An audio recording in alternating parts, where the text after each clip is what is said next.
हाय Ranjana, power within seminar आपने attend किया था, कैसा था इसका एक्सपीरियंस? एक्सीलेंट, बहुत अच्छा था, एक्सीलेंट था, बहुत ही अच्छा था। जब आपकी फ्रेंड ने आपको इंट्रोड्यूस कराया था ये प्रोग्राम अटेंड करने के लिए, तो कैसे, जब आप प्रिपेयर, पहले तो आप प्रिपेयर थी या नहीं थी, और प्रोग्राम अटेंड करने के बाद आपको कैसा लगा?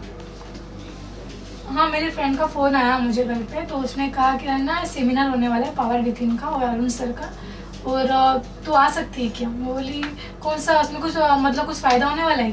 तो उसने कहा कि हाँ, तेरा जो निगेटिव थिंकिंग है, निगेटिव माइंड है, तो उसको निकाल के बाहर फेंक सकती है और तू आगे बढ़ने का तेरा कॉन्फिडेंस लेवल बढ़ जाएगा। तो बोले तो 2 दिन में थोड़ी कॉन्फिडेंस लेवल तेरा मेरा बढ़ जाएगा, थोड़ी मैं रामदेव बाबा बन जाऊँगी 2 दिन में।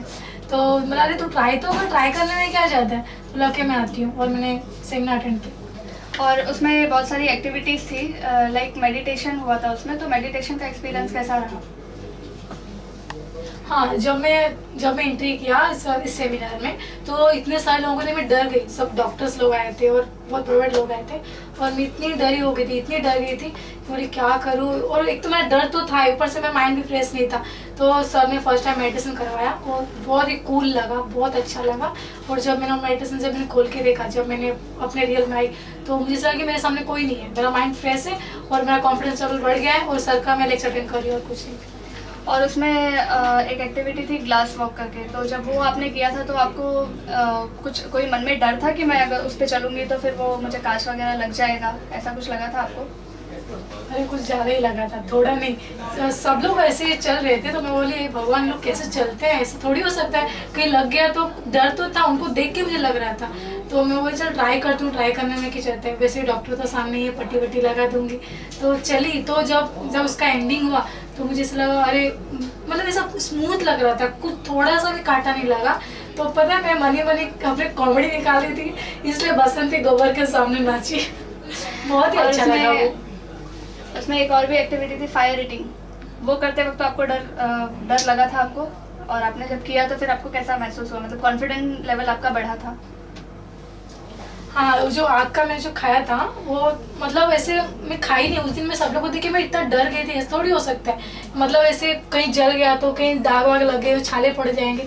तो मैंने उसको मतलब खाया नहीं उस दिन। सब लोग को देखा कैसे खा रहे हैं, सब लोग कॉन्फिडेंस से खा ही रहे थे। लेकिन मैं घर पे गई, जब ट्राई की, देखो ट्राई करने में क्या जाता है, मैंने ट्राई किया, मतलब उसको आग को खाया तो कुछ भी नहीं लगा और अच्छा लगा, और मैं अभी भी खाती हूँ और सबको खा के डराते भी हो।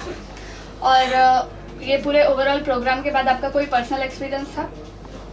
पर्सनल एक्सपीरियंस ज़्यादा है, हद से ज़्यादा पर्सनल एक्सपीरियंस, क्योंकि सबसे पहले तो मैं अपने लॉर्ड गणेश को थैंक्स कहना चाहूँगी, क्योंकि सब काम उनसे ही हो रहा है। और मैंने पावर विथिन का जो ये अटेंड किया था, सर ने जो भी लेक्चर मुझे सुनाए थे, वो सब लेक्चर मुझ पर बिलीव हो रहा था, सब मेरे दिमाग में ही जा रहा था और सब बराबर हो रहा था। और सर जैसे हम लोग को जो लेक्चर दे रहे थे कि अच्छे लेक्चर, उनका लेक्चर बहुत माइंड ब्लोइंग था। और पर्सनल एक्सपीरियंस जैसे मेरे फियांस है और मेरे पापा का जब भी उन्होंने एक फ्लैट खरीदा टावर, वो भी है क्योंकि मेरा एक ड्रीम था, क्योंकि पापा का खुद का एक फ्लैट हो मतलब टावर में, काफ़ी कुछ ऐसे आगे का इन्वेस्टमेंट। तो पापा ने ऐसे फ्लैट लिया, लेकिन 2-3 महीने के बाद, इतनी जल्दी भी नहीं लिया, 2-3 महीने के बाद लिया वो फ्लैट। और उसके बाद मैं गांव से आई तो मैं पूरा डरी हुई थी, क्योंकि बार बार रिश्ते आ रहे थे, बार बार रिश्ते जा रहे थे, और ऐसे रिश्ते जिसे मैं लाइक ही नहीं करती हूँ, या फिर ऐसे रिश्ते जो मैं अपने दिल में रखी रही हूँ कि नहीं मुझे ऐसा लड़का चाहिए, क्योंकि हर किसी लड़की के दिल में कोई ना कोई रहता ही है। मैं तो मैं सच बोल रही हूँ। लेकिन ऐसे रहता है ना कि अभी हम लोग जो सोचते वो आता नहीं है, लेकिन हर कोई बोलता है हम लोग जिसको दिल में रखें वो आए, ये सब इम्पॉसिबल। लेकिन जब मेरे फैंस रंजन जब आए, तो मेरे को लग नहीं रहा था कि मैं जैसे सोच रही थी वो ऐसे ही है। वो सामने बैठे थे और मैं उन्हें ही देख रही हूँ। मैं फर्स्ट टाइम उनको देखने से पसंद नहीं आया, फिर मैं अंदर आई, फिर मैं रोने लग गई। बोले ऐसा थोड़ी होता है, इससे यार मुझे वापस अग्नि पे क्या देना पड़ेगा, वापस मुझे लड़के को देखना पड़ेगा।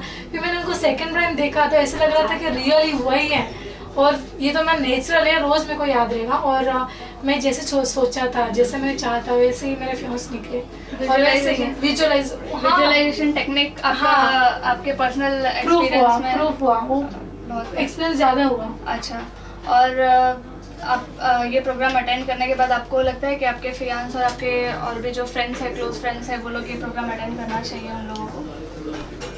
हाँ, क्योंकि मैं जो अपनी फर्स्ट टाइम जो पर्सनल एक्सपीरियंस मैं किसको बताती नहीं हूँ, क्योंकि बोले कोई बिलीव नहीं करेगा, ऐसा एक्सपीरियंस कोई बिलीव नहीं करेगा, लेकिन बिलीव तो करना पड़ेगा। जो रियल है वो रियल ही है। तो मैंने उनको कहा भी कि मैंने जैसे सोचा था आप वैसे ही हो, मैंने पावर लिफ्टिंग का अटेंड किया था और मेरा सब पूरा हुआ। और मैंने उनको कहा तो उन्होंने बिलीव नहीं किया। उन्होंने कहा थोड़ी ऐसा होता है, हम लोग जिसको पसंद करें वो सामने आ जाएगा, फिर जिसको हम लोग लॉन्ग टाइम तक रखे रहेंगे वो वही लड़का हम लोग को दिखाई देगा। तो ऐसा कभी नहीं होता है। उन्होंने बिलीव ही नहीं किया। बोला आपको बिलीव करना पड़ेगा, अगर आप बिलीव नहीं करोगे तो पावर लिफ्टिंग अटेंड करो।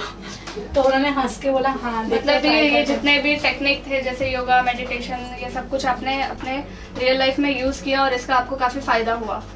Okay Ranjana, thank you so much. Thank you.